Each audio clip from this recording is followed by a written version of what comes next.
नमस्कार, आप देख रहे हैं बोले भारत और मैं हूं शांता सिंह।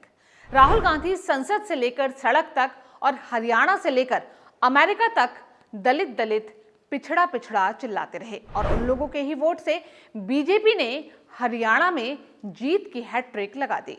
जहां दूध दही का खाना वैसा है अपना हरियाणा।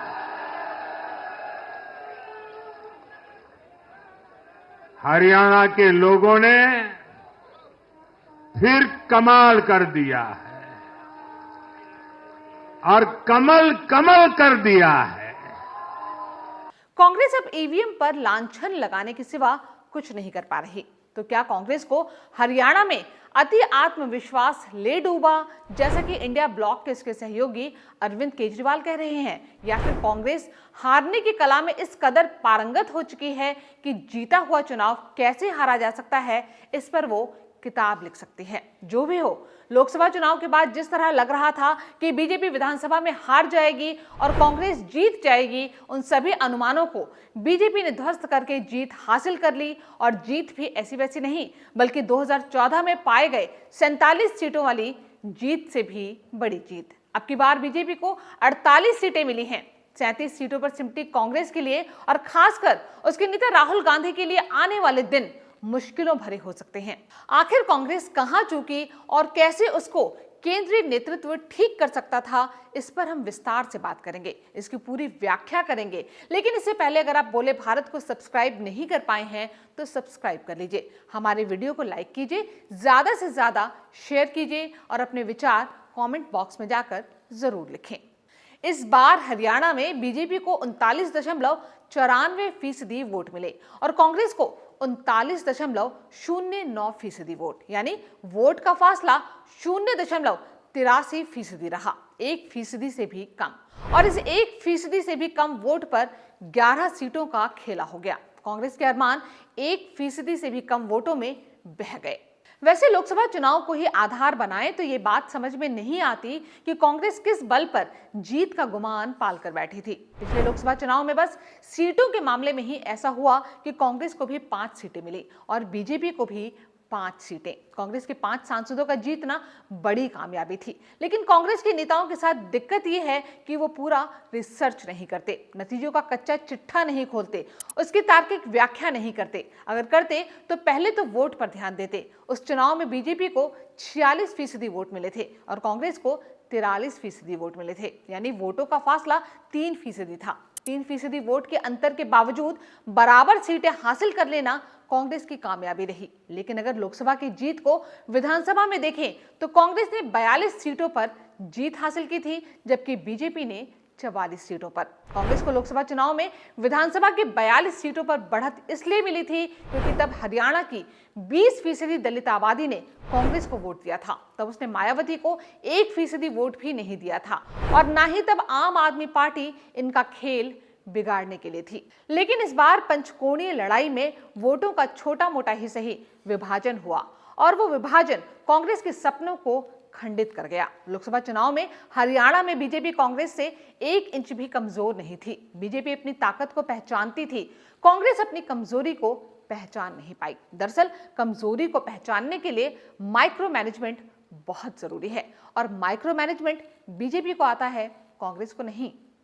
देश के कोने कोने में आज भारतीय जनता पार्टी जो कुछ भी है, हर संघर्ष को पार करते हुए भारतीय जनता पार्टी ने जनता के दिलों में जो जगह बनी है, उसके मूल में भाजपा के कार्यकर्ता है। भाजपा के कार्यकर्ताओं का परिश्रम है, भाजपा के कार्यकर्ताओं की त्याग तपस्या है और इसलिए विजय के उस उत्सव में मुझे बार बार मेरे कार्यकर्ताओं की याद आना बहुत स्वाभाविक है।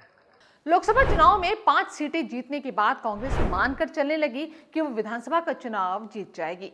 यह आत्मविश्वास राहुल गांधी, प्रियंका गांधी वाड्रा से लेकर मल्लिकार्जुन खड़गे से होते हुए भूपेंद्र हुड्डा और कुमारी शैलजा तक गया। नतीजा ये हुआ कि सूत और कपास अभी आया भी नहीं कि जुलाहों में लट्ठम लट होने लगी। अभी चुनाव हुए भी नहीं थे। सारे दलों के नेता और कार्यकर्ता मतदाताओं से जाकर वोट मांग रहे थे, लेकिन कांग्रेस के हरियाणा के नेता मुख्यमंत्री बनने की तैयारी करने लगे। भूपेंद्र सिंह हुड्डा को लगता था कि 10 साल बाद फिर से उनके मुख्यमंत्री बनने का समय आ गया है। कुमारी सैलजा को लगता था कि राहुल गांधी दलितों पिछड़ों के लिए सब कुछ कर गुजरने की दुहाई देते हैं, तो फिर राज्य के मुख्यमंत्री के लिए उनके जैसी दलित की बेटी से बेहतर ऑप्शन कौन हो सकता है। नतीजा क्या हुआ? हुड्डा अपने लिए या अपने बेटे दीपेंद्र सिंह हुड्डा के लिए राज तिलक का सपना देख रहे थे। जब सैलजा को लगा कि उनके सपने के लिए कोई जगह नहीं है, तो वो कोप भवन में बैठ गई। हुड्डा और सैलजा के झगड़े में रणदीप सुरजेवाला को लगता था कि उनकी गोटी लाल हो सकती है, इसलिए वो सिर्फ कैथल में अपने बेटे को लड़वाने और जितवाने में व्यस्त रहे। यहीं पर राहुल गांधी की एक बड़ी वास्तविकता या कहें कि पाखंड और अज्ञानता खुलने लगती है। पिछले कुछ दिनों से वो लगातार कह रहे थे कि वो दलितों पिछड़ों को उनका पूरा हक दिलाना चाहते हैं। इसके लिए वो आरक्षण की सीमा को खत्म करना चाहते हैं। इसके लिए वो जातिगत जनगणना चाहते हैं। इसके लिए वो केंद्र की मोदी सरकार पर सवाल उठाते हैं कि आखिर टॉप ब्यूरोक्रेट्स में कितने दलित कितने ओबीसी हैं। इसके लिए वो राम मंदिर के उद्घाटन के अवसर पर पूछते हैं कि वहां किसी ने किसी दलित या ओबीसी को देखा क्या। वो अंबानी के बेटे की शादी में भी दलितों पिछड़ों को ढूंढने लगते हैं। लेकिन जब हरियाणा में चुनाव आया तो दलितों को राहुल गांधी के बयानों पर यकीन नहीं हुआ।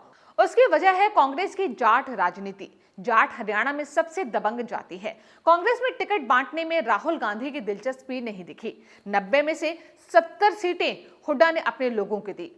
चुनाव में हुड्डा का वर्चस्व कांग्रेस में साफ साफ दिख रहा था। चुनाव से पहले ये ध्वनि उठने लगी थी कि कांग्रेस सत्ता में आई तो मुख्यमंत्री हुड्डा ही बनेंगे। भले ही कांग्रेस ने हुड्डा को मुख्यमंत्री उम्मीदवार बनाकर चुनाव नहीं लड़ा था, लेकिन हरियाणा के दलित 2005 और 2010 के दर्द को लगता है कि भूले नहीं हैं।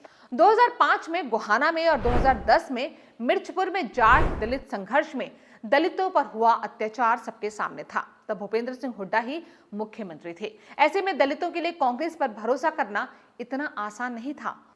उसी का नतीजा है कि दूसरों को छोड़िए प्रदेश कांग्रेस अध्यक्ष उदय भान भी चुनाव हार गए। हमने शुरुआत में ही माइक्रो मैनेजमेंट की बात की। वो माइक्रो मैनेजमेंट बीजेपी ने की और उसकी बात बन गई। बीजेपी ने चुनाव को बगैर कुछ कहे 22% जाट बनाम अन्य की लड़ाई बना दिया। अगर उसमें 7% मुस्लिम आबादी को भी जोड़ ले तो इस संख्या 29% तक चली जाती है। अगर चुनावी लड़ाई 71 बनाम 29 हो जाए तो 71 वाले की जीत आसान हो जाती है। फिर बीजेपी ने जाट वोटों को भी साधने में कसर नहीं छोड़ी, इसलिए जाटों के बड़े नेता चौधरी बंसीलाल की बहू किरण चौधरी को राज्यसभा में भेजा तो किरण चौधरी की बेटी श्रुति चौधरी को विधानसभा का टिकट दिया। बीजेपी ने कुल 16 जाटों को टिकट दिया। फिर बीजेपी जीत के लिए कोई कसर उठा नहीं रखती। इसके लिए उसने करीब 25 सीटों पर उम्मीदवार बदल दिए, जिनमें से 16 चुनाव जीत गए। वहीं पिछले चुनाव की 27 सीटें बचाने में बीजेपी कामयाब रही, लेकिन कांग्रेस पुराने ढर्रे पर राजनीति करती रही और उसने किसी भी विधायक का टिकट नहीं काटा। नतीजा ये हुआ कि उसके 15 सिटिंग एमएलए चुनाव हार गए। वहीं बीजेपी ने 14 सिटिंग एमएलए का टिकट काटकर नए उम्मीदवारों को मौका दिया और उनमें से 12 उम्मीदवार चुनाव जीत गए। विधायकों का टिकट काटना तो तुलनात्मक रूप से छोटी बात हो गई। करीब 9.5 साल तक मुख्यमंत्री रहे मनोहर लाल खट्टर को बीजेपी ने लोकसभा चुनाव से बदल दिया। बीजेपी की चुनावी तैयारी से साफ देखा जाता है कि वो जीत के रास्ते में जो पत्थर बनता है उस पत्थर को हटा देती है। दूसरी ओर कांग्रेस सिर्फ अति आत्मविश्वास और उस जीत के सपनीले आत्मविश्वास में अंदरूनी लड़ाई का शिकार रही। आपको याद होगा कि चुनाव से ठीक पहले खबर आई थी कि राहुल गांधी चाहते थे कि हरियाणा में आम आदमी पार्टी के साथ गठबंधन हो, लेकिन गठबंधन की बात सिर्फ बात रह गई, गठबंधन नहीं हुआ। आम आदमी पार्टी हरियाणा की सभी सीटों पर चुनाव लड़ गई। नतीजा ये हुआ कि केजरीवाल की पार्टी को सीट भले ही एक भी ना मिली हो, लेकिन 1.79% वोट पाने में वो कामयाब रही। उसी तरह मायावती की पार्टी बीएसपी को भी 1.82% वोट मिले। इन वोटों ने केजरीवाल और मायावती को फायदा भले ही नहीं पहुंचाया, लेकिन कांग्रेस का बेड़ा गर्क जरूर कर दिया। अब सवाल यही है कि चुनाव से पहले ही कांग्रेस ने इस व्यवहारिक राजनीति की अनदेखी कैसे कर दी। अगर छोटी पार्टियां नहीं होती या कांग्रेस के साथ उनका गठबंधन होता तो कांग्रेस अच्छा प्रदर्शन कर सकती थी। हरियाणा की 90 में से 19 सीटें ऐसी हैं जहां बीजेपी ने 5000 या उससे कम वोटों से चुनाव जीता है। इनमें सबसे चर्चित सीट उचाना कला की है, जहां कांग्रेस नेता बीरेंद्र सिंह के बेटे ब्रिजेंद्र सिंह सिर्फ 32 वोटों से चुनाव हार गए, जबकि उस सीट पर आम आदमी पार्टी को 2500 वोट मिले। अगर आपका साथ होता तो शायद ब्रिजेंद्र सिंह विधानसभा में होते। जिन 19 सीटों पर बहुत मामूली अंतर से जीत हार हुई है, उनमें से कांग्रेस 10 सीटें भी अगर जीती होती तो आज हरियाणा में कांग्रेस जीत का जश्न मनाती, लेकिन ऐसा नहीं हो पाया। मसलन कांग्रेस आसंद सीट 2306 वोटों से, दादरी 1957 वोटों से, सफीदो 4037 वोटों से, राई 4673 वोटों से, फतेहाबाद 2252 वोटों से और महेंद्रगढ़ 2648 वोटों से हार गई। आखिर इस मामूली फासले से हार की वजह क्या है? वजह वही है जिसके बारे में केजरीवाल कह रहे हैं कि अति आत्मविश्वास हार का सबब बन गई। कांग्रेस में अति आत्मविश्वास ही है जिसने छत्तीसगढ़ में पिछले साल कांग्रेस को हार का स्वाद चखा दिया था। कांग्रेस तो मानकर चल रही थी कि मध्य प्रदेश और राजस्थान वो भले ही हार जाए, लेकिन छत्तीसगढ़ तो पक्का जीतेगी। बीच चुनाव में गोहाना में एक रैली के बीच राहुल गांधी का वीडियो सोशल मीडिया पर खूब चला, जिसमें उन्होंने जलेबी की फैक्ट्री लगाने की बात की थी। उस पर बहुत सारे मीम बने, लेकिन चुनाव के नतीजे आए तो लगा कि राहुल गांधी रोजगार देने के लिए जैसी फैक्ट्रियां बना रहे हैं, उस पर हरियाणा के लोगों को यकीन नहीं है। कम से कम अगले 5 सालों के लिए तो नहीं ही है। बोले भारत के इस वीडियो में फिलहाल इतना ही। अगर ये वीडियो आपको पसंद आया हो तो इसे लाइक और शेयर करना ना भूलें। नमस्कार।